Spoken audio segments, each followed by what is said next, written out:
High self-esteem is not real. It was engineered by our system. They don't want you to feel like you're enough. They want you to keep buying like you are not enough. You do not have low self-esteem. You have high exposure to a system that wants you to feel small. Have you noticed that it's always the broken people that are always building the empires? Let me let you in on a secret. There is no such thing as high self-esteem.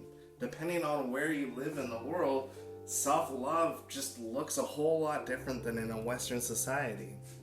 As an abuse survivor, I turned low self-esteem into success, and I want to show you how. Stick with me, and I'm going to show you scientifically backed ways that you can get healthy self-esteem. Listen, we often celebrate the benefits of high self-esteem, but rarely do we pause and examine the hidden downsides. Now imagine if I told you this. Low self-esteem isn't just a burden. What it is an untapped advantage. When embraced and harnessed, it can propel you in ways that those people with the so-called higher self-esteem can never ever achieve. What if the thing that you've been taught about you as a weakness is really actually your greatest strength? Don't believe me? Here are some benefits. Number one, low self-esteem. It forces you to question yourself, making you more aware of yourself and less likely to fall into the arrogance trap. And number two, low self-esteem drives perfectionism, which while on its own is exhausting, it often ends in extraordinary outcomes. Number three, low self-esteem builds resilience. Here's the truth. It's not about low self-esteem or high self-esteem. What it's about is healthy self-esteem. And at its core, it's about how much you love yourself, how much work you're willing to do on your flaws and grow and prove your self-worth to yourself. How can you think of yourself low if you've never tried? How can you assume your value is less when you've never done anything to validate it? We live in a world that glorifies high self-esteem, but the truth is, the data, it tells a different story. High self-esteem, especially the kind that is artificially inflated, often leads to narcissism, arrogance, and even major breakdowns. It's no coincidence that bullies, abusers, and narcissists all rank higher in self-esteem. And here's the kicker, high self-esteem, it doesn't guarantee success in academics, in your career, or in relationships. And studies prove it. Society prizes it, but in reality, self-esteem creates more problems than it solves, especially when it's handed out unearned. Telling people to just love themselves, it skips the hard work of addressing the real flaws, the trauma, and the insecurities. It's shallow advice that ignores the deeper process of growth. Here's the advantage of those with low self-esteem. If you embrace it, you use it as fuel, and you prepare obsessively with it, you can outperform those who rely on inflated egos that just always have to wing it, because you are the architect of your character. The overconfident, they may look strong on the surface, but on the reality is it's really just a fragile facade. Healthy self-esteem isn't about inflated feelings. It's about humility, self-awareness, and the grit to face your flaws. So if you've ever felt low about yourself, consider that it's not a weakness. It's just a starting point. And for those willing to lean in, it can become a superpower. Here's the funny thing about self-esteem. It's supposed to be a self-appraisal, but it's almost based on comparing yourself to others. When someone takes a self-esteem test, they're essentially rating themselves on how well they think they are feeling above or below. But let me ask you, what's more productive? Believing you're the best? Thinking you're the worst? Or accepting that maybe you just need to do some work? Low self-esteem, it has a secret power. It makes you value your achievements more. You don't become complacent. You treat everything as a work in progress. Meanwhile, those who rate themselves as top of the world, deep down, many feel like frauds. They struggle with the fear that they're not actually who they think they are. And when life throws a challenge that contradicts their inflated view, they either ignore it or they just let it break them. Our society has become inauthentic, and I blame it on this obsession with perfection. It's like the whole world wants everyone to be an A player. Even the self-help and therapy industries feed this idea. They sell that there's a belief that there's always something wrong with us, always something that needs to be fixed, for a price, of course. It's like plastic surgery for the mind and spirit. This constant push for improvement creates doubt, self-loathing, and yes, low self-esteem. So how do you take control? There are many theories about what self-esteem really is. Me personally, this is the one that I believe the most. Self-esteem breaks into three categories: self-worth, self-efficacy, and authenticity. Self-worth is often confused with self-esteem. It's how we perceive our value to society and to those around us. Self-efficacy, on the other hand, is different. It's about our ability to see how we can impact others in the world around us and situations. And most importantly, authenticity is the third piece. It's our search for meaning, coherence, and understanding about who we truly are. It's about our identity. Now let me bring this back to me. I grew up being told I was worthless, I was stupid, I was ugly, I was retarded. Teachers labeled me with disabilities. In class, I was often the last to understand or didn't figure things out at all. Identity theory, it says that we walk through life being processed and shaped by the processes and relationships that define us. It's like, imagine having a partner that constantly says negative things about you. Over time, your identity gets shaped by their negativity. That was my life. Adults and teachers, they shaped my identity. My self-worth wasn't mine. It was really what others decided for me. If self-worth were the only factor in my self-esteem story, I would have been doomed for failure. But self-efficacy changes the game. Here's the truth. I managed to get into college before I even graduated high school. I've built and grown companies to $100,000 a month in revenue. What you need to do is find a metric that represents efficacy and go see what mark you can hit. Who knows that just doing something as simple as trying will make you feel better. And the reality is you will feel an increase in self-worth. When you step into new situations, you surround yourself with better people. You have the power to rewrite your identity, to challenge assumptions, to flip the script. And the easiest way is to just manage your environment. I have a favorite story for this. In Africa, there's a fish with bright, colorful alpha males. The females and the beta males, yeah, they're dull and they're gray. But then something powerful happens. One day, a beta male transforms. He becomes vibrant and full of color.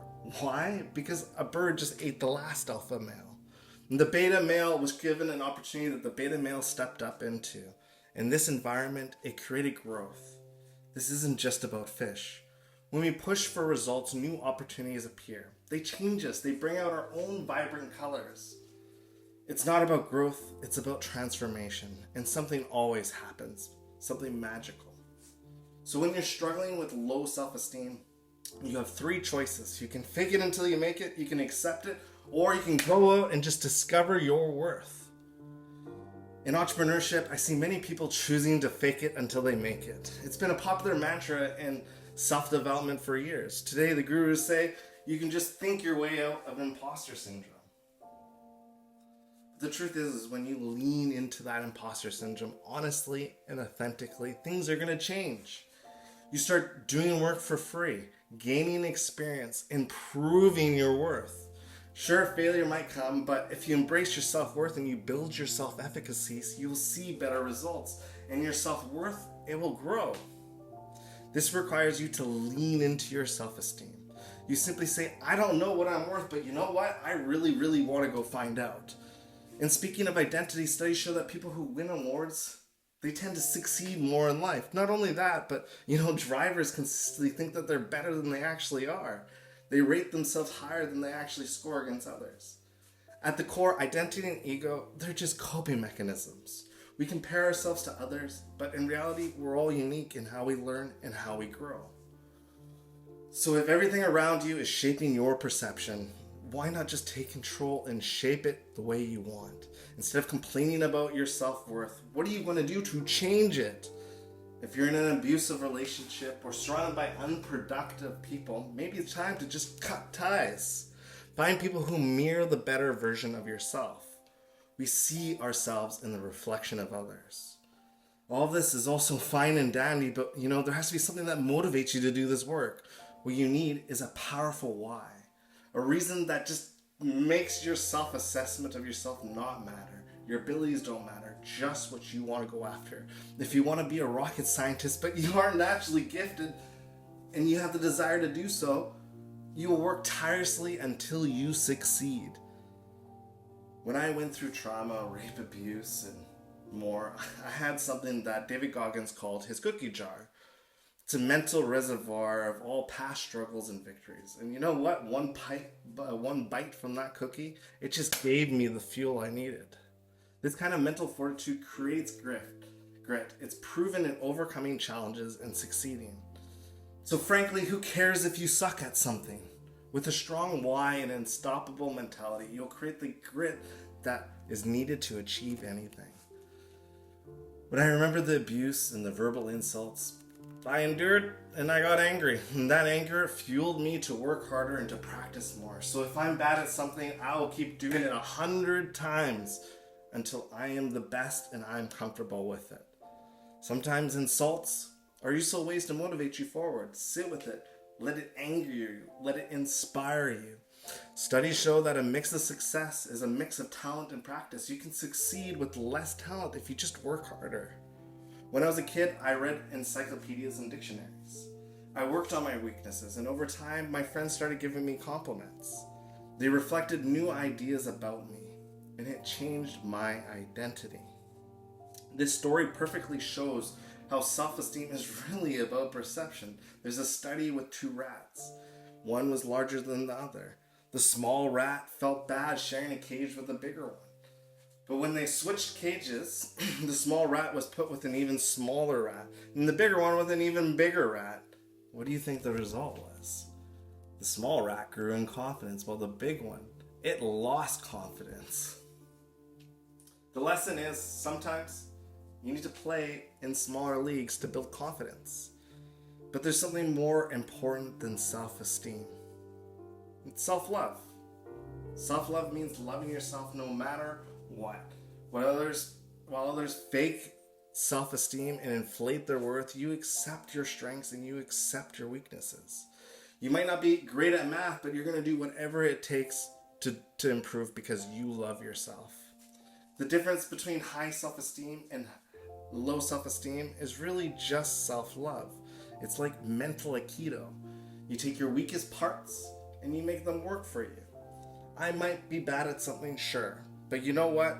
I love myself enough to embrace that and to turn it into a strength.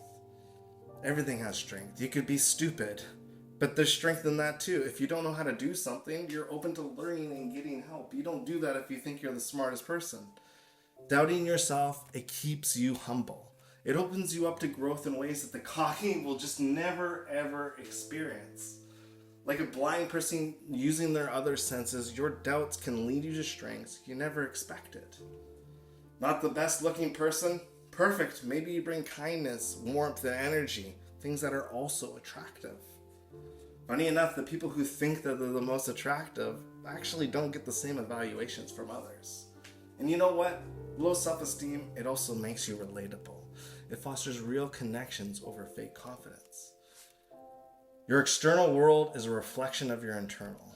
If you're kind to yourself, others will be kind to you. Treat yourself with respect and others will feel respected.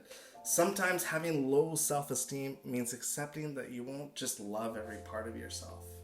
And that's okay. People want to be around those who accept themselves and others, who they are, flaws and all. Loving yourself doesn't mean just accepting them. It means loving them and being willing to work on them.